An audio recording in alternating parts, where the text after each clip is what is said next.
뉴욕발 서울행 1등석. 객실의 공기는 인공적으로 조절된 쾌적함 속에서도 어딘가 모르게 차갑고 건조했다. 차민주는 두꺼운 계약 서류 뭉치를 덮고 잠시 눈을 감았다. 지독한 시차와 며칠 밤낮으로 이어진 협상의 피로가 한꺼번에 몰려왔다. 성공이었다. 모두가 불가능하다고 했던 계약을 따냈고 SI건설의 주가는 내일 아침 폭등할 것이다. 하지만 그의 가슴 속에는 성공의 환희 대신 텅 빈 공허함만이 맴돌았다. 모든 것을 가졌지만 아무것도 없는 것 같은 기묘한 상실감.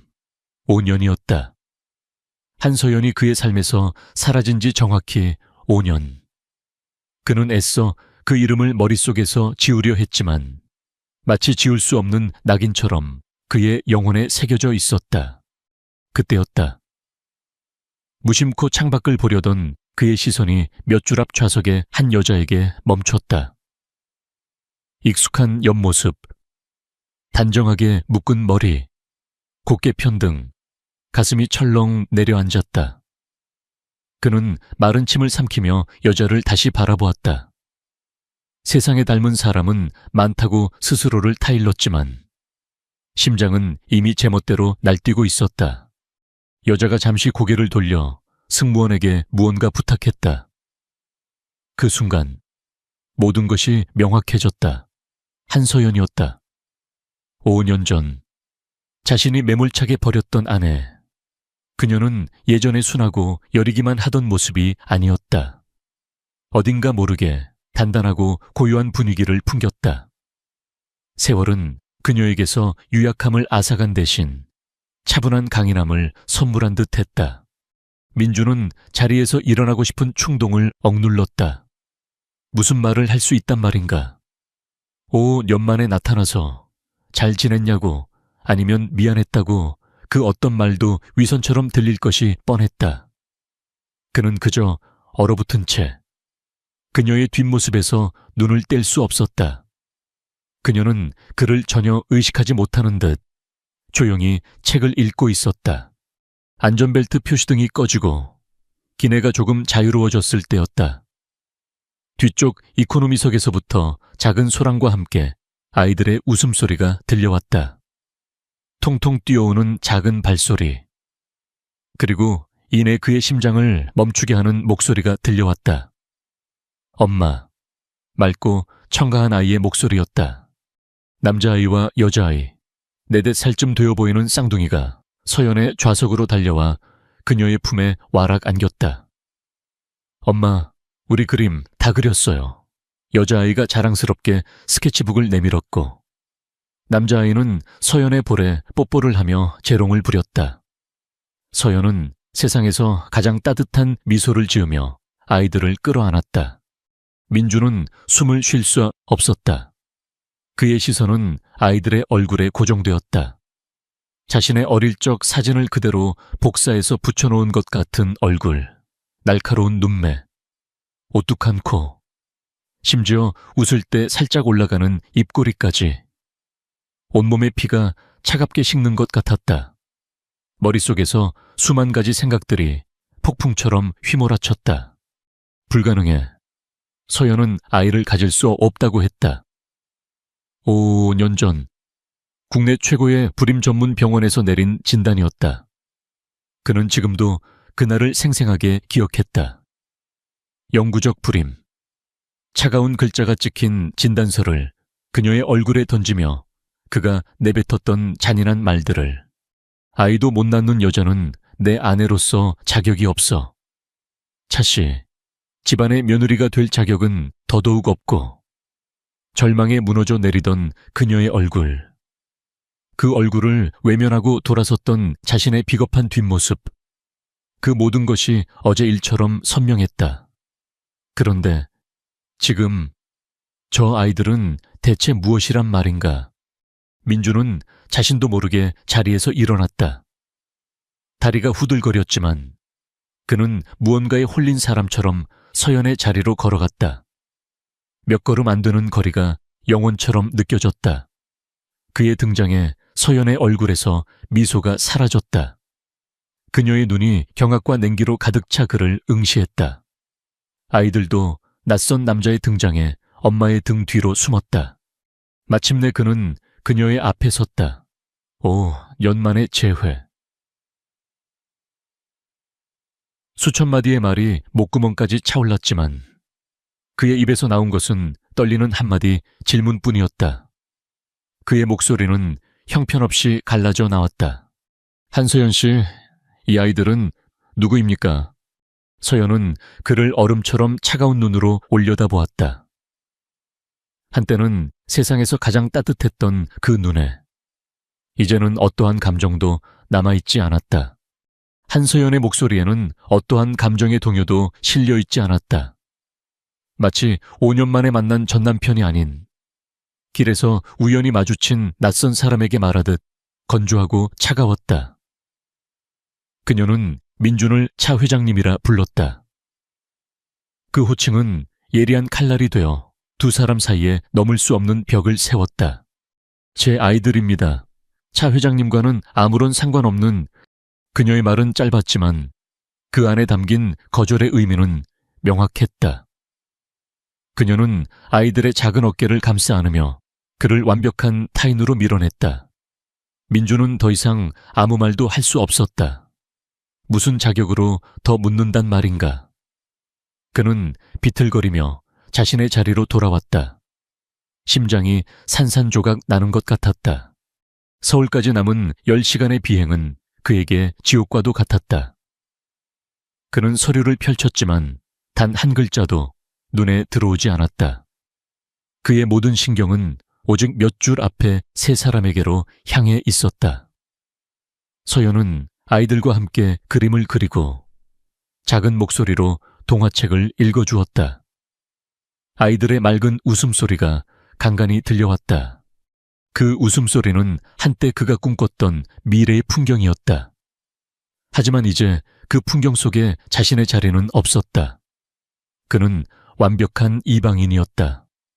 아이가 떨어뜨린 크레용 하나가 그의 발치까지 굴러왔을 때 그는 잠시 허리를 숙여 그것을 주우려 했다. 하지만 그보다 먼저 서연이 다가와 아무 말 없이 크레용을 집어갔다. 그녀는 그에게 눈길 한 번 주지 않았다. 결국 그는 눈을 감았다. 그러자 외면하고 싶었던 5년 전 그날의 기억이 어둠 속에서 선명하게 피어올랐다. 어머니, 윤 회장이 건넨 한 장의 서류. 영구적 불임. 그 단어가 그의 모든 이성을 마비시켰다. 그는 가문의 후계자를 낳아야 한다는 압박감에 짓눌려 있었다. 윤 회장의 차가운 목소리가 귓가에 울렸다. 우리 가문에 대를 잇지 못하는 며느리는 필요 없다. 선택해라. 내 의무를 다할 것인지 아니면 저 아이를 끌어안고 몰락할 것인지. 그는 약했고 어리석었다. 그는 어머니가 내민 손을 잡았고 서연을 버렸다. 그는 서재에서 그녀를 기다렸다. 아무것도 모른 채 밝게 웃으며 들어서는 그녀에게 그는 차갑게 서류를 던졌다. 이게 뭐야, 민준 씨. 그녀의 목소리가 불안하게 떨렸다. 그는 비수 같은 말을 내뱉었다. 당신은 아이를 가질 수 없는 몸이라고. 그러니 더 이상 내 아내로서, 우리 집안의 며느리로서 자격이 없어. 그녀는 믿을 수 없다는 듯 뒷걸음질 쳤다. 아니야, 뭔가 잘못됐을 거야. 우리 다시 검사 받아보자. 응. 하지만 그는 그녀의 애원을 외면했다. 모든 건 끝났어. 위자료는 충분히 챙겨줄 테니 조용히 떠나. 그는 그녀의 눈물과 절망을 뒤로한 채 방을 나섰다. 그것이 그들의 마지막이었다. 그리고 그는 지난 5년간 단 한순간도 그날의 선택을 후회하지 않은 적이 없었다. 그는 모든 것을 얻었지만 가장 소중한 것을 제 손으로 내버렸다는 사실을 매일 밤 깨달아야 했다. 비행기가 고도를 낮추기 시작했다. 착륙을 알리는 안내방송이 흘러나왔다. 민주는 창밖으로 서울의 야경을 내려다보았다. 불빛들이 어지럽게 번져 보였다. 비행기가 완전히 멈추고 안전벨트 표시등이 꺼지자마자 서연은 아이들의 손을 잡고 망설임 없이 자리에서 일어났다. 그녀는 단 한 번도 뒤를 돌아보지 않고 승무원의 안내를 받으며 빠르게 기내를 빠져나갔다. 민주는 텅 빈 1등석 객실에 홀로 남겨졌다. 서연과 아이들이 앉았던 자리에는 작은 쿠키 부스러기만이 남아있었다. 방금 전까지 존재했던 온기는 거짓말처럼 사라지고 다시 차가운 공허함만이 그를 감쌌다. 그는 주먹을 세게 쥐었다. 손바닥 안으로 파고드는 아픔이 느껴졌다. 그는 떨리는 손으로 휴대폰을 꺼내 비서에게 전화를 걸었다. 그의 목소리는 분노와 후회, 그리고 알 수 없는 절박함으로 가득 차 있었다. 김 비서, 지금 당장 한서연이라는 여자를 찾아. 5년 전 이혼한 내 전 아내야. 그녀의 지난 5년간의 모든 행적, 주변 인물, 아이들의 출생 기록까지 이 세상 끝까지 뒤져서라도 알아내. 이건 명령이야.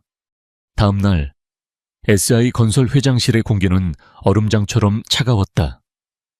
차민주는 밤새 한숨도 자지 못했다. 그의 눈은 핏발이 서 있었고 잘 다려진 셔츠는 구겨져 있었다. 그는 거대한 통유리창 앞에 서서 해가 떠오르는 도시의 풍경을 무감각하게 내려다보았다. 도시가 깨어나는 활기찬 모습과 달리 그의 내면은 폐허처럼 황량했다. 김 비서가 무거운 표정으로 들어와 얇은 서류철을 책상 위에 올려놓았다. 그가 수년간 민준을 보좌해오면서 이토록 초조하고 불안에 떠는 회장의 모습은 처음이었다. 회장님, 요청하신 내용입니다. 하지만 결과가 이상합니다. 김 비서의 말에 민준은 급히 몸을 돌렸다. 보고서는 그의 예상보다 훨씬 더 내용이 부실했다. 지난 5년간 한서연이라는 사람의 공식적인 기록은 대한민국 어디에도 존재하지 않았다. 신용카드 사용 내역, 의료보험 기록, 세금 납부 내역, 심지어 출입국 기록까지. 마치 그녀가 5년 동안 유령처럼 살았다는 듯 모든 것이 깨끗했다. 저희 팀이 비공식적인 경로를 통해 알아낸 바에 따르면 한서연 씨는 이혼 직후 남해의 작은 섬에서 몇 년간 거주했던 것으로 보입니다. 김 비서가 조심스럽게 설명했다. 아이들은 그 섬의 작은 보건소에서 태어났습니다. 하지만 보건소장은 2년 전 지병으로 사망했고 당시 화재 사고로 모든 종이 기록이 소실되었다고 합니다. 모든 것이 너무나도 자기적이었다. 마치 누군가가 의도적으로 그녀의 흔적을 지워버린 것처럼 민준의 심장이 차갑게 가라앉았다. 이것은 단순한 잠적이 아니었다. 거대한 음모의 냄새가 났다. 그리고 보고서의 다음 장에서 그는 마침내 낯선 남자의 이름을 발견했다. 이현우, 현직 서울아동병원 소아과 전문의. 그는 당시 그 섬에서 공중보건의로 근무했으며 서연의 유일한 지인이자 조력자였던 것으로 추정되었다. 보고서에는 조사팀이 찍은 몇 장의 사진이 첨부되어 있었다. 공원에서 아이들을 그네 태워주는 이현우, 아이스크림을 사주며 환하게 웃는 이현우, 서연과 나란히 앉아 다정하게 대화하는 이현우. 민주는 자신도 모르게 주먹을 꽉 쥐었다. 사진 속 네 사람은 완벽한 가족처럼 보였다. 이현우가 서연을 바라보는 눈빛에는 따뜻한 애정이 담겨 있었다. 5년간 그녀와 아이들의 곁을 지켰던 남자. 자신이 버린 그 자리를 차지하고 있는 남자. 질투라는 원시적인 감정이 독처럼 그의 온몸에 퍼져나갔다. 하지만 질투심보다 더 크게 그를 사로잡은 것은 의심이었다. 만약 서연이 아이를 낳을 수 있었다면 5년 전 그 진단은 명백한 거짓이었다. 누가, 왜 그런 거짓말을 했는가? 그녀의 흔적은 왜 이토록 철저하게 지워져야만 했는가? 퍼즐 조각들이 그의 머릿속에서 서서히 맞춰지기 시작했다. 그리고 그 중심에는 그의 어머니, 윤 회장이 있었다. 그는 더 이상 앉아있을 수 없었다. 그는 자리에서 일어나 코트를 집어들었다. 차를 준비해. 5년 전 한서연 씨가 진료받았던 대학병원으로 간다. 그의 목소리에는 서늘한 분노가 서려 있었다. 그는 모든 것의 시작이었던 그곳으로 돌아가 진실을 파헤쳐야만 했다. 병원은 여전히 그 자리에 있었다. 그는 병원의 주요 후원자라는 직위를 이용해 곧장 병원장을 만났다. 그는 5년 전 서연의 진료 기록과 담당 교수였던 최 교수의 행방을 물었다. 병원장은 그의 서슬 퍼런 기세에 눌려 식은땀을 흘리며 대답했다. 최 교수님은 그 직후에 갑자기 명예퇴직을 하시고 캐나다로 이민을 가셨습니다. 개인적인 사유라고만. 결정적인 한 방이었다. 모든 것이 너무나도 명확했다. 갑작스러운 퇴직, 해외 이민, 그리고 연락 두절. 이것은 우연이 이럴 수 없었다. 거대한 기만극의 마지막 증거 조각이었다. 민주는 병원장에게 아무 말도 하지 않고 조용히 자리에서 일어났다. 그는 차가운 병원 복도에 홀로 섰다. 귓가의 사이렌 소리와 사람들의 분주한 발소리가 윙윙거렸다. 그는 자신이 얼마나 어리석고 눈먼 인형이었는지를 깨달았다. 어머니의 욕망에 놀아나 제 손으로 자신의 행복을, 아내를, 그리고 세상에 태어날 아이들을 내쳤다. 죄책감이 파도처럼 밀려와 그의 숨통을 조였다. 하지만 그 죄책감 위로 모든 것을 조종한 자들에 대한 차가운 분노가 불길처럼 타오르기 시작했다. 진실의 윤곽을 마주한 이후 차민준의 삶의 목표는 단 하나가 되었다. 바로 그의 아이들에게 다가가는 것. 그는 회사의 모든 중요한 업무를 김 비서에게 위임하고 자신의 모든 시간을 한서연과 아이들의 동선을 파악하는 데 썼다. 그것은 회장이라는 직위와는 어울리지 않는 서툴고 비참하기까지 한 추적이었다. 그는 아이들이 매일 오후 집 근처의 작은 공원에서 시간을 보낸다는 것을 알게 되었다. 그는 값비싼 맞춤 정장 대신 최대한 평범해 보이는 캐주얼 의상을 골라 입고 공원으로 향했다. 하지만 그가 아무리 평범한 척해도 그의 몸에 밴 특유의 냉정함과 위압감까지는 감출 수 없었다. 그는 공원의 다른 학부모들 사이에서 이질적인 섬처럼 겉돌았다. 민주는 벤치에 앉아 멀찍이 서 세 사람을 지켜보았다. 서연은 아이들에게서 한시도 눈을 떼지 않았다. 그녀는 아들 하늘이가 모래성을 쌓는 것을 도와주고 딸 사랑이가 그네를 탈 때 등을 밀어주었다. 그녀의 얼굴에는 비행기에서 보았던 차가움 대신 오직 따뜻하고 부드러운 미소만이 가득했다. 민주는 가슴이 저며오는 것을 느꼈다. 저 미소는 한때 온전히 자신의 것이었다. 그는 아이들의 모습을 하나하나 눈에 담았다. 활달하고 그림 그리기를 좋아하는 사랑이는 서연을 쏙 빼닮았다. 반면 조용하고 신중한 성격의 하늘이는 무언가의 골똘히 집중할 때의 표정까지 자신과 똑같았다. 그는 피가 당긴다는 말이 무엇인지 온몸으로 실감했다. 견딜 수 없는 그리움이 그의 심장을 옥죄었다. 며칠을 그렇게 그림자처럼 맴돌던 그는 마침내 용기를 내기로 결심했다. 그날은 하늘이가 새로 산 무선 조종 자동차를 가지고 놀고 있었다. 아이의 서툰 조종에 자동차는 벤치 밑 깊숙한 곳에 처박히고 말았다. 하늘이가 울상을 지으며 낑낑거리고 있을 때 민준이 우연을 가장하여 다가갔다. 아저씨가 도와줄까? 하늘이는 경계심 가득한 눈으로 그를 올려다보았다. 하지만 곧 자신의 장난감을 꺼내주려는 남자의 모습에 경계를 풀었다. 민주는 벤치 밑으로 팔을 뻗어 자동차를 꺼내주었다. 고맙습니다. 하늘이가 작은 목소리로 인사했다. 그 순간 민주는 태어나서 처음 느껴보는 벅찬 감정에 휩싸였다. 아저씨, 누구세요? 어느새 다가온 사랑이가 동그란 눈으로 그를 보며 물었다. 민주는 당황했다. 그는 아이들에게 어떻게 말을 걸어야 하는지 전혀 몰랐다. 그는 어색하게 웃으며 대답했다. 그냥 지나가던 사람이야. 그는 근처 가게로 달려가 최고급 아이스크림과 과자를 잔뜩 사왔다. 그것이 그가 아는 유일한 표현 방식이었다. 바로 그때였다. 잠시 자리를 비웠던 서연이 돌아와 그 광경을 목격했다. 그녀의 얼굴이 새하얗게 질렸다. 그녀는 폭풍처럼 달려와 아이들을 자신의 등 뒤로 숨겼다. 그녀의 온몸은 새끼를 지키려는 어미처럼 날카로운 경계심으로 가득했다. 대체 여기서 뭐 하는 거예요?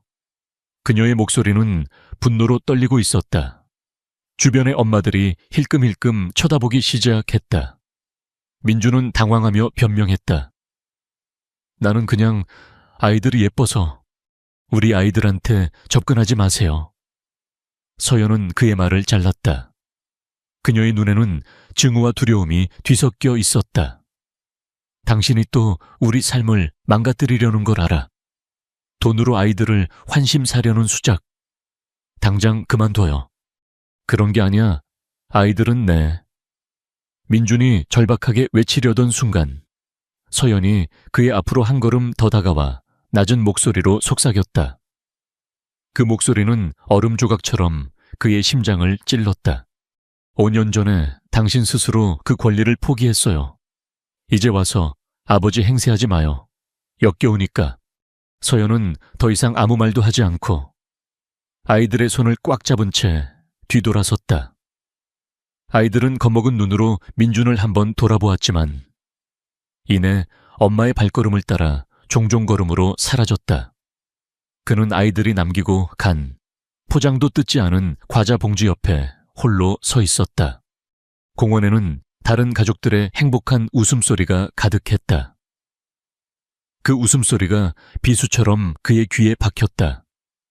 그는 세상 모든 것을 가졌지만 지금 이 순간 평범한 아빠들이 누리는 저 소박한 행복조차 가질 수 없는 세상에서 가장 비참한 남자였다. 차민준이 딸과 아들을 되찾기 위해 외로운 싸움을 시작했을 때 그의 움직임을 그림자처럼 지켜보는 또 다른 눈이 있었다. 한남동에 위치한 고고한 담장 너머의 거대한 한옥저택. 그곳은 SI건설의 여제 윤 회장의 왕국이었다. 그녀는 개인 비서가 건넨 보고서를 받아 들고 있었다. 그 안에는 공원에서 아이들과 함께 있는 차민준의 모습이 담긴 여러 장의 사진이 들어있었다. 윤 회장의 표정에는 어떠한 변화도 없었지만 그녀의 눈빛은 얼음장보다도 차갑게 빛났다. 5년 전 자신의 손으로 직접 끊어냈다고 생각했던 악연. 감히 차씨, 집안의 혈통을 숨기고 나타난 한서연이라는 계집. 윤 회장은 그 아이들이 자신의 핏줄이라는 사실에 기뻐하기는커녕 통제할 수 없는 변수가 나타났다는 사실에 불쾌감을 느꼈다. 그녀는 한서연이 아이들을 이용해 민준을 흔들고 결국에는 이 집안을 위협할 것이라 확신했다. 그녀에게 한서연은 아들의 인생을 망칠 뻔했던 불길한 존재일 뿐이었다. 감히 내 아들 앞에 다시 나타나. 그녀의 나지막한 목소리에 서늘한 분노가 서려 있었다. 그녀는 잠시 생각에 잠기더니 곧 비서에게 한 사람의 연락처를 찾아오라고 지시했다. 오수진, 국내 유수미술관의 관장이자 민준의 집안과 막역한 관계에 있는 기업의 외동딸. 그녀는 오랫동안 민준을 짝사랑해왔고 5년 전 서연을 쫓아내는데 윤 회장과 암묵적으로 협력했던 동맹이었다. 윤 회장은 수화기 너머의 젊은 여성에게 차분하지만 단호한 목소리로 말했다. 수진아, 나다. 다시 내 도움이 필요하게 됐구나. 두 여자의 새로운 음모는 신속하고 은밀하게 계획되었다. 그들은 우선 여론을 이용하기로 했다. 출처를 알 수 없는 가십 기사들이 온라인에 퍼지기 시작했다. 이혼한 전처, 재벌 전남편에게 쌍둥이 내세워 거액 요구와 같은 자극적인 제목의 기사들이었다. 그리고 동시에 오수진이 직접 한서연을 만나기로 했다. 그 무렵 서연은 하루하루 살얼음판을 걷는 기분이었다. 차민준의 등장은 그녀가 5년간 힘들게 쌓아 올린 평화로운 일상을 송두리째 흔들었다. 아이들을 지켜야 한다는 생각에 밤잠을 설쳤다. 그러던 어느 날 오후, 그녀는 아이들을 유치원에 보낸 뒤 잠시 생각을 정리하기 위해 집 근처 카페에 들렀다. 바로 그때 우아한 차림의 한 여자가 그녀에게 다가와 맞은편에 앉았다. 오수진이었다. 그녀는 서연이 겪고 있을 고통을 모두 이해한다는 듯 안타까운 표정을 지어 보였다. 안녕하세요, 한서연 씨. 저는 오수진이라고 해요. 민준 씨와는 아주 가까운 사이죠. 수진은 교묘한 심리전의 대가였다. 그녀는 동정심을 가장한 비수를 꺼내 들었다. 서연 씨 혼자 아이들 키우느라 얼마나 힘들었어요. 민준 씨도 요즘 그 일 때문에 죄책감으로 몹시 괴로워하고 있어요. 책임감이 강한 사람이잖아요. 그녀는 잠시 말을 멈추고 결정적인 거짓말을 덧붙였다. 사실 저와 민준 씨 곧 결혼해요. 회장님께서도 서두르고 계시고요. 그래서 더 늦기 전에 서연 씨와 아이들 문제를 깨끗하게 정리하고 싶어서요. 양육비든 위자료든 원하시는 만큼 충분히 보상해 드릴게요. 그러니 부디 더는 민준 씨를 흔들지 말아주세요. 수진의 모든 말은 서연의 심장에 박히는 가시와도 같았다.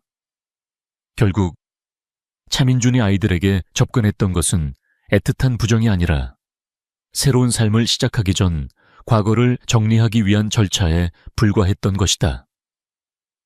잠시나마 그의 고통스러운 얼굴을 보며 흔들렸던 자신이 한심하게 느껴졌다. 그는 5년 전과 조금도 달라지지 않은 이기적이고 잔인한 남자였다. 서연은 아무 대답도 하지 않았다.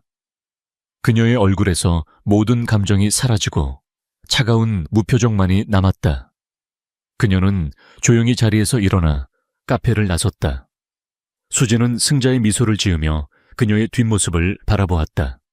카페를 나온 서연은 차가운 가을바람을 맞으며 한참을 걸었다. 그녀의 마음속에서 마지막으로 남아있던 신랏 같은 미련과 연민이 산산조각 났다. 이제 더 이상 흔들리지 않을 것이다. 그들에게서, 저 무서운 사람들에게서 내 아이들을 지키기 위해서라면 악마가 되어서라도 싸울 것이다. 그녀의 눈빛이 얼음처럼 차갑고 단단하게 굳어졌다. 오수진이 남기고 간 거짓의 독은 한서연의 마음에 빠르게 퍼져나갔다. 그녀는 차민준이라는 남자에 대한 마지막 남은 일말의 연민마저 거두어 들였다. 그는 그저 자신의 새로운 삶을 위해 과거를 정리하려는 이기적인 남자일 뿐이었다. 그녀는 다시 한번 아이들을 지키기 위해 마음을 단단히 걸어 잠갔다. 며칠 뒤 평온한 주말 오후였다. 서연은 아이들과 함께 거실에서 쿠키를 굽고 있었다. 아이들의 웃음소리와 달콤한 버터, 향이 작은 집에 가득 찼다. 바로 전날, 이웃집 아주머니가 아이들이 예쁘다며 외국에서 사온 견과류 세트를 선물해 주었다. 사랑이는 고소한 냄새가 좋다며 쿠키 반죽에 아몬드 가루를 조금 넣자고 졸랐다. 그것이 비극의 시작이 될 줄은 아무도 몰랐다. 쿠키가 오븐에서 나오고 아이들은 신이 나서 갓 구운 쿠키를 한 입씩 베어 물었다. 바로 그 순간이었다.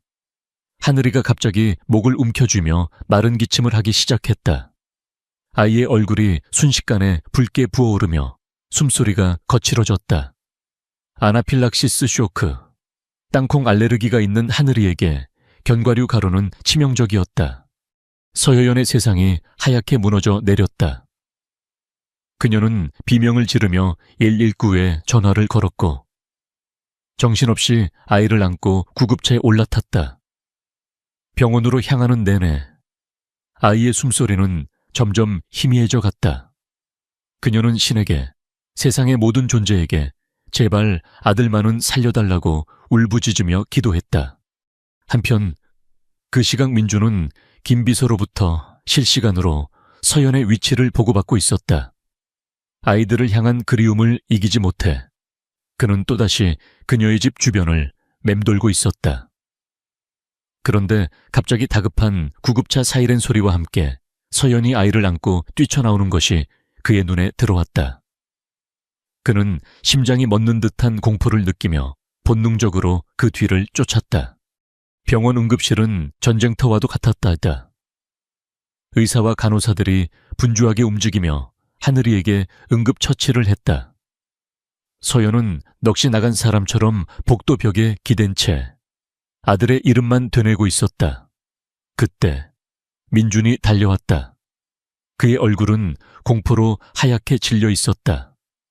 서연아, 어떻게 된 거야, 하늘이는.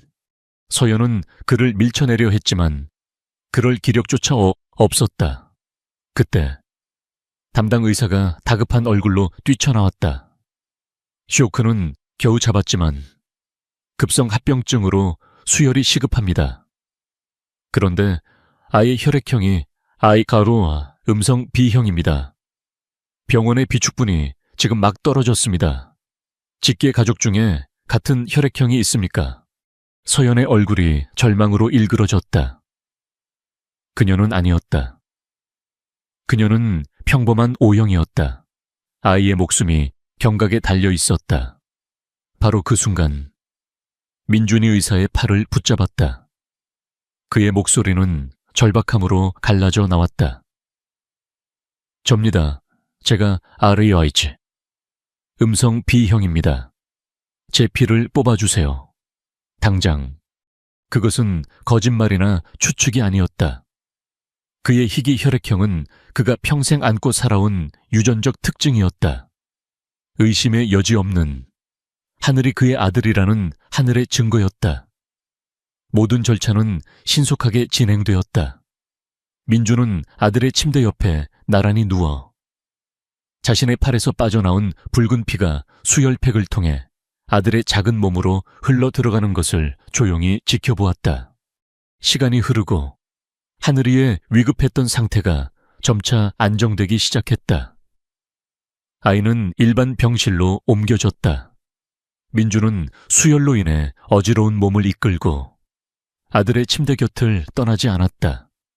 그는 작은 의자를 끌어다 놓고 곤히 잠든 아들의 작은 손을 조심스럽게 잡았다. 그의 거칠고 큰 손이 아이의 손을 다 감싸고도 남았다. 그는 아무 말 없이 그저 아들의 얼굴을 바라보았다. 자신의 모든 것을 주어도 아깝지 않을 존재. 하마터면 영영 잃을 뻔했던 자신의 아들. 그의 뺨 위로 뜨거운 눈물이 후두둑 떨어져 내렸다. 지난 5년간의 후회, 그리고 아들을 지켜냈다는 안도감이 뒤섞인 한 남자의 서러운 눈물이었다. 서연은 병실 문틈으로 그 모든 광경을 지켜보고 있었다. 아들을 살리기 위해 망설임 없이 자신의 피를 내어준 남자. 아들의 손을 잡고 소리 없이 오열하는 남자. 오수진이 말했던 결혼을 앞두고 과거를 정리하려는 남자의 모습이 아니었다. 그녀의 마음을 올가매고 있던 증오와 불신의 얼음벽에 아주 조금씩 금이 가기 시작하고 있었다. 하늘이가 안정을 되찾은 후 병실에는 무겁고 어색한 평화가 찾아왔다. 차민주는 아들의 곁을 한시도 떠나지 않았고 한서연은 그런 그를 더 이상 밀어내지 않았다. 아이의 위기는 두 사람 사이에 놓여있던 거대한 빙벽을 녹여 그들이 서로를 마주 볼 수밖에 없는 작은 섬에 고립시켰다. 민주는 잠든 아들의 얼굴을 가만히 내려다보았다.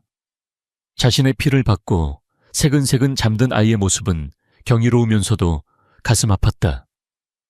누군가의 거짓말이, 누군가의 아기가 하마터면 이 작은 생명을 앗아갈 뻔했다. 그는 더 이상 진실을 외면할 수 없었다. 단순히 속았다는 분노를 넘어 아들을 지켜야 하는 아버지로서 모든 것을 알아야만 했다. 그는 병실 밖으로 나와 김 비서에게 전화를 걸었다. 그의 목소리는 강철처럼 차갑고 단호했다. 5년 전 한서연 씨를 진료했던 최 교수를 찾아 지금 캐나다에 있을 거야. 돈이 얼마가 들든 무슨 수를 쓰든 상관없어. 48시간 안에 그 자와 내가 직접 대화할 수 있도록 해. 민준의 지시는 절대적이었다. SI건설의 정보팀이 총동원되었다. 그들은 캐나다의 금융기록, 출입국 데이터, 교민사회의 네트워크까지 샅샅이 뒤져 퇴직한 노 교수의 행방을 추적했다. 민주는 초조하게 결과를 기다리면서도 아들의 곁을 지켰다. 그와 서연 사이에는 여전히 대화가 거의 없었다. 그러던 어느 날 밤, 서연이 먼저 침묵을 깼다. 그녀는 그의 등 뒤에서 작은 목소리로 말했다. 고마워요, 하늘이. 구해줘서. 민주는 돌아보지 않은 채 대답했다. 내 아들이니까. 그 짧은 대화 속에는 5년의 세월을 뛰어넘는 복잡한 감정들이 담겨 있었다. 원망도, 사랑도 아닌 부모라는 이름으로 공유하는 처절한 연대감이었다. 마침내 김 비서에게서 연락이 왔다. 최 교수를 찾았고 그를 설득해 화상통화를 약속받았다는 보고였다. 민주는 병원의 빈 회의실로 들어갔다. 노트북 화면에 겁에 질린 노인의 얼굴이 나타났다. 5년 전 그의 삶을 송두리째 흔들어 놓았던 그 의사였다. 민주는 서론 없이 본론으로 들어갔다. 그의 눈빛은 상대를 얼어붙게 할 만큼 차가웠다. 내 아들의 혈액형은 RH의 음성 B형입니다. 교수님, 그리고 저도 마찬가지죠. 이제 변명은 통하지 않을 겁니다. 누가 시켰습니까? 최 교수는 처음에는 발뺌하려 했지만 민준의 서슬, 퍼런 기세와 모든 것을 알고 있다는 듯한 눈빛에 결국 무너져 내렸다. 그는 떨리는 목소리로 모든 것을 자백했다. 윤 회장이 자신의 퇴직 후에 안락한 삶과 자녀들의 유학 자금을 보장하는 대가로 불임 진단서를 조작해달라고 부탁했다는 것이다. 그것만으로도 충분히 충격적이었지만 민준의 심장은 더 끔찍한 진실이 남아있음을 직감했다. 그게 전부가 아닐 텐데요. 한서연 씨는 왜 그렇게 흔적도 없이 사라져야만 했습니까? 민준이 날카롭게 추궁하자 최 교수의 얼굴이 사색이 되었다. 그는 한참을 망설이다. 마침내 판도라의 상자를 열었다. 그의 고백은 상상을 초월하는 것이었다. 윤 회장은 서연이 이혼 직후 임신했다는 사실을 알게 되었다고 했다. 그녀는 분노했고 뱃속의 아이를 불길한 시안이라 불렀다. 그리고 그녀는 사람을 시켜 가벼운 교통사고를 위장해 서연이 유산하도록 만들 계획을 세웠다. 회장님은 아이만 사라지게 할 생각이었지. 한서연 씨를 해칠 생각은 아니었다고. 최 교수는 변명처럼 덧붙였다. 다행히 사고는 경미했고 서연은 가벼운 타박상만 입었다. 하지만 자신과 뱃속 아이의 생명이 위협받고 있다는 끔찍한 공포는 그녀를 세상 끝으로 도망치게 만들기에 충분했다. 그것이 그녀가 모든 것을 버리고 잠적해야만 했던 이유였다. 모든 고백이 끝났을 때 민주는 아무 말도 하지 않았다. 그는 그저 멍하니 노트북 화면을 응시하고 있었다.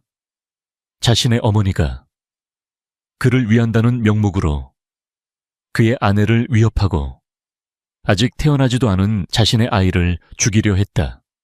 이것은 단순한 거짓말이나 기만이 아니었다. 용서받을 수 없는 화수 없는 천륜을 거스르는 죄악이었다.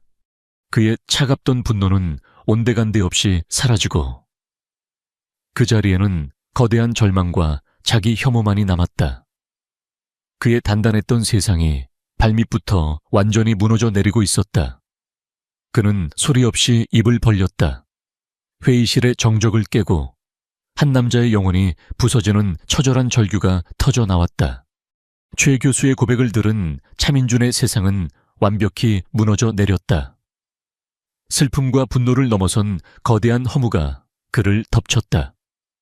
그는 병원 회의실에 한참을 앉아 있다가 이내 유령처럼 자리에서 일어났다. 그의 눈에는 더 이상 아무런 감정도 담겨 있지 않았다. 모든 감정이 불타버린 재처럼 차가운 결심만이 그 자리에 남아 있었다. 그는 운전기사도 없이 직접 차를 몰았다. 그의 차가 향한 곳은 평생을 살아온, 그러나 이제는 지옥처럼 느껴지는 한남동의 본가였다. 육중한 대문이 열리고 정갈하게 가꿔진 정원이 모습을 드러냈다. 모든 것이 평소와 똑같았지만 그의 눈에는 위선과 기만으로 가득 찬 거짓된 풍경으로 보일 뿐이었다. 윤 회장은 서재에서 차를 마시고 있었다. 그녀는 아들의 갑작스러운 방문에 놀랐지만 이내 평소에 우아하고 고고한 표정을 되찾았다. 웬일이냐, 이 시간에 병원에 있어야 할 애가. 그녀의 목소리에는 아들의 돌발 행동에 대한 약간의 질책이 섞여 있었다. 민주는 대답 대신 묵직한 원목 테이블 위에 자신의 태블릿 PC를 올려놓았다. 그리고 말없이 영상 하나를 재생했다.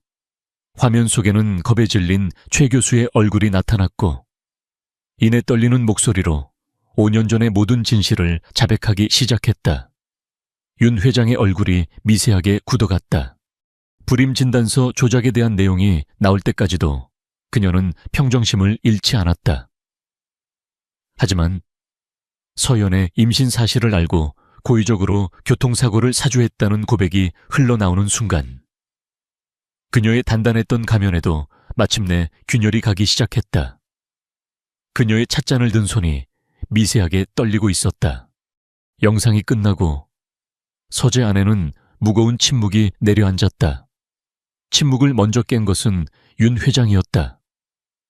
그녀는 사과나 변명 대신 오히려 뻔뻔한 자기 합리화를 늘어놓았다. 그래, 내가 했다. 그 모든 건 다 너와 우리 가문을 위해서였어. 그 천한 계집이 내 발목을 잡고 우리 집안의 앞길을 막게 둘 수는 없었다. 그녀의 목소리는 히스테릭하게 높아졌다. 너는 내 아들이고 SI건설의 후계자야. 고작 계집 하나 때문에 내 인생을 망칠 수는 없는 일이었다.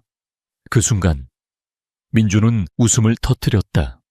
그것은 슬픔도 분노도 아닌 모든 것을 체념한 자의 허탈한 웃음이었다. 저를 위해서요.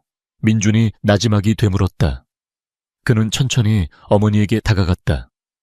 그의 눈빛은 더 이상 아들의 것이 아니었다. 그것은 모든 것을 잃어버린 한 남자의 텅 비고 공허한 눈빛이었다. 어머니는 저를 위했던 게 아닙니다. 어머니의 욕심과 가문의 이름, 그 허울 좋은 명분을 위해 제 인생을 망가뜨린 겁니다. 저를 아내와 자식을 제 손으로 내치게 만든 괴물로 만드셨다고요. 그의 목소리는 차분했지만 그 안에는 끓어오르는 용암 같은 고통이 담겨 있었다. 어머니는 거짓말만 하신 게 아닙니다. 제 아이들을, 당신의 친손주들을 죽이려고 했습니다. 그 말이 서재의 공기를 갈랐다. 윤 회장의 얼굴이 하얗게 질렸다. 민주는 그녀의 눈을 똑바로 응시하며 마지막 말을 내뱉었다. 그것은 아들로서 어머니에게 내리는 사형 선고였다. 당신은 더 이상 제 어머니가 아닙니다. 저는 오늘 어머니를 버립니다. 5년 전 제가 한서연에게 했던 것과 똑같이. 그 순간 윤 회장의 세상이 무너져 내렸다. 그녀가 평생을 바쳐 지키고 이룩하려 했던 모든 것, 그 모든 것의 이유였던 아들이 그녀를 부정했다. 그녀는 비명을 지르며 뒷걸음질 치다 값비싼 도자기를 쥔 채로 바닥에 쓰러졌다. 와장창 하고 도자기가 산산조각 나는 소리가 그녀의 무너진 자존심처럼 처절하게 울렸다. 민주는 쓰러진 어머니를 돌아보지 않았다. 그는 조용히 몸을 돌려 서재를 나섰다. 그가 육중한 대문을 등지고 밖으로 걸어 나왔을 때 그는 비로소 자유로워졌지만 동시에 모든 것을 잃었다. 그는 더 이상 재벌의 후계자가 아닌 상처 입은 한 명의 아버지일 뿐이었다. 어머니와의 연을 끊고 나온 차민주는 곧장 병원으로 돌아왔다. 그는 세상에서 가장 화려한 갑옷을 입고 있었지만 지금은 모든 것을 잃고 상처 입은 폐잔병과도 같았다. 그는 아들의 병실로 바로 들어가지 못하고 차가운 복도 벽에 기댄 채 한참을 서 있었다. 어떻게 말해야 할까? 이 끔찍하고 추악한 진실을 그녀에게 어떻게 전해야 한단 말인가? 그는 병원 옥상 정원에서 홀로 앉아있는 한서연을 발견했다. 도시의 야경이 화려하게 빛나고 있었지만 그녀의 등은 세상의 모든 어둠을 짊어진 듯 외로워 보였다. 그는 조용히 그녀에게 다가갔다. 그의 발소리에 그녀가 고개를 돌렸다. 그녀의 눈에 의아함이 스쳤다. 방금 전까지 아들 곁을 지키던 그가 아니었다. 그의 얼굴은 완전히 무너져 내린 사람의 것이었다. 서연아. 그는 5년 만에 처음으로 그녀의 이름을 불렀다. 그의 목소리에 서연의 심장이 내려앉았다. 그는 더 이상 변명하거나 자신을 합리화하지 않았다. 그는 그저 텅 빈 눈으로 그녀를 보며 5년 전의 모든 진실을, 어머니가 저지른 끔찍한 죄악을 하나하나 고백하기 시작했다. 조작된 진단서, 그리고 그녀를 위협했던 교통사고의 배후. 그 모든 것이 오직 뱃속의 아이를 없애기 위한 그의 어머니가 꾸민 잔인한 계획이었다는 사실까지. 그는 아무것도 숨기지 않았다. 그는 자신의 어리석음과 비겁함, 그리고 그녀가 홀로 감당해야 했을 끔찍한 공포와 고통에 대해 이야기했다. 그것은 용서를 구하기 위한 고백이 아니었다. 그는 이미 자신이 용서받을 자격이 없다는 것을 알았다. 그것은 오직 그녀가 알아야만 하는, 그녀가 겪었던 고통의 실체에 대한 뒤늦은 증언이었다. 네가 그동안 무슨 일을 당했는지 이제라도 알아야만 한다고 생각했어. 그래야만 했어. 모든 이야기를 마친 그는 마침내 무너져 내렸다. 단단했던 어깨가 아이처럼 떨려왔다. 그는 그녀의 앞에 무릎을 꿇었다. 그의 입에서 마침내 터져나온 것은 짐승의 울음소리와도 같은 절규였다. 미안해, 서연아, 정말 미안하다. 5년간 억눌러 왔던 후회와 죄책감이 뜨거운 눈물이 되어 쏟아져 내렸다. 서연은 그 자리에 얼어붙었다. 그녀가 들은 이야기는 상상조차 해본 적 없는 끔찍한 것이었다. 하지만 그보다 더 그녀를 충격에 빠뜨린 것은 자신의 발치에서 무너져 우는 한 남자의 모습이었다.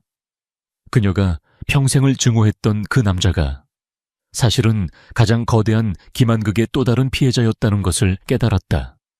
그녀의 증오는 방향을 잃었고 그 자리에는 형언할 수 없는 연민과 슬픔이 차올랐다. 바로 그때였다. 병실이 조용해지자 엄마 아빠를 찾아 나선 사랑이와 하늘이가 옥상 정원으로 올라왔다.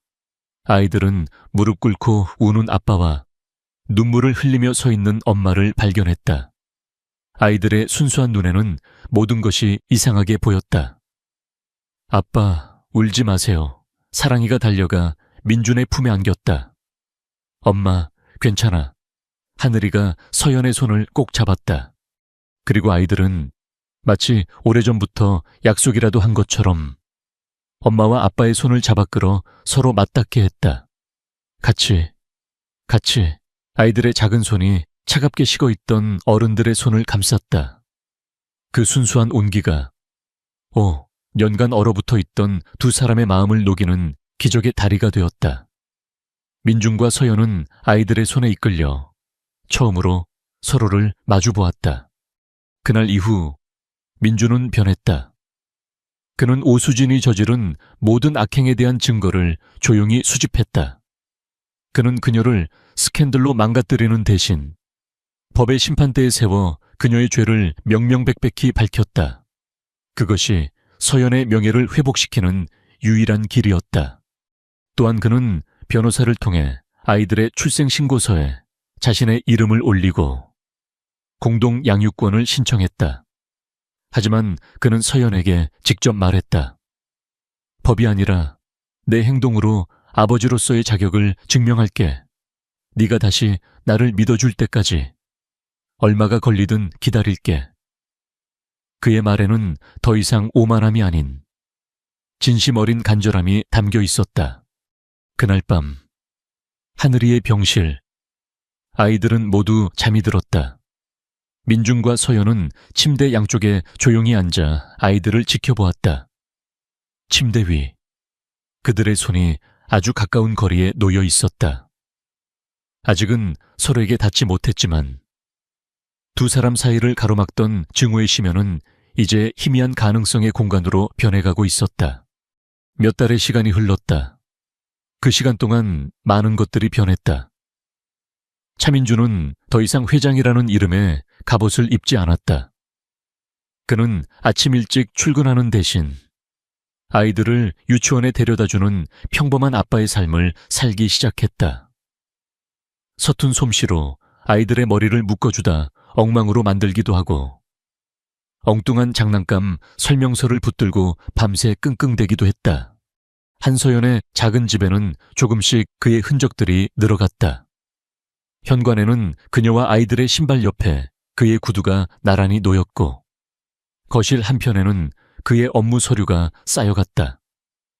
서연은 그런 변화를 말없이 받아들였다. 그녀는 바닥에 엎드려 아이들과 눈높이를 맞추고 장난감 조립에 쩔쩔매는 그의 모습에서 5년 전의 냉정한 남자가 아닌 서툴지만 노력하는 한 아버지의 모습을 보았다. 어느 날 민주는 자신의 어릴 적 앨범을 가져왔다. 그는 아이들을 무릎에 앉히고 자신과 꼭 닮은 꼬마, 아이의 사진들을 보여주며 옛날 이야기를 들려주었다. 아이들은 신기해하며 아빠의 어린 시절에 귀를 기울였다. 서연은 그 모습을 조용히 지켜보았다. 끊어졌던 시간의 고리가, 상처 입은 세대의 역사가 아이들을 통해 아주 천천히 다시 이어지고 있었다. 윤 회장은 병원에서 퇴원한 후 한남동 저택이 아닌 강원도의 한 사찰로 거처를 옮겼다. 그녀는 변호사를 통해 서연에게 연락을 해왔다. 사과를 하고 싶다는 말 대신 그저 손주들을 멀리서나마 한번 보고 싶다는 간청이었다. 서연은 민중과 상의한 끝에 한적한 공원에서 그녀를 만났다. 휠체어에 앉은 윤 회장은 눈에 띄게 쇠약해져 있었다. 그녀는 아무 말 없이 그저 뛰어노는 사랑이와 하늘이의 모습을 한참 동안 바라보았다. 그녀의 눈에 뒤늦은 후회의 눈물이 고였다. 그녀는 서연에게 직접 쓴 편지 한 통을 건넸다. 그 안에는 길지 않은 그러나 진심이 담긴 사죄의 말이 적혀 있었다. 그녀는 자신의 모든 것을 내려놓고 그들의 행복을 빌어주겠다고 약속했다. 서연은 조용히 편지를 받았다. 그것으로 길고 길었던 악연의 마침표가 찍혔다. 그리고 어느 화창한 가을, 날이었다. 민준이 서연에게 조심스럽게 제안했다. 우리 가족사진 한 장 찍을까? 아직 법적으로는 남남이었지만 그는 용기를 내어 우리라는 말을 꺼냈다. 서연은 잠시 그를 바라보다 이내 작게 고개를 끄덕였다. 사진관의 밝은 조명 아래 네, 사람이 나란히 섰다. 아이들은 신이 나서 웃고 떠들었지만 어른들은 어색함을 감추지 못했다. 사진사가 말했다. 자, 아버님, 어머님, 조금 더 가까이 붙어보세요. 활짝 웃으시고요. 그 말에 민준과 서연의 시선이 허공에서 마주쳤다. 그 짧은 순간 두 사람의 눈빛 속에 지난 모든 시간들이 스쳐 지나갔다. 뜨거웠던 사랑, 잔인했던 이별, 고통스러웠던 오해, 그리고 기적 같았던 재회까지. 그들은 서로의 눈 속에서 상처 입은 영혼을 위로하고 보듬어준 서로의 모습을 보았다. 민준이 조심스럽게 서연의 어깨 위로 팔을 둘렀다. 서연은 주저앉듯 그의 품에 살짝 기댔다. 그리고 두 사람은 약속이라도 한 듯 똑같이 편안하고 따뜻한 미소를 지었다. 사랑이와 하늘이가 그들 앞에서 환하게 웃고 있었다. 찰칵, 카메라 플래시가 터지는 순간 한 장의 사진 속에 그들의 모습이 영원처럼 박혔다. 상처와 후회로 얼룩졌던 과거를 딛고 마침내 하나가 된 가족. 그들의 첫 번째 가족 사진이었다. 완벽하지는 않지만 그래서 더없이 소중하고 애틋한 새로운 시작을 알리는 한 장의 사진이었다.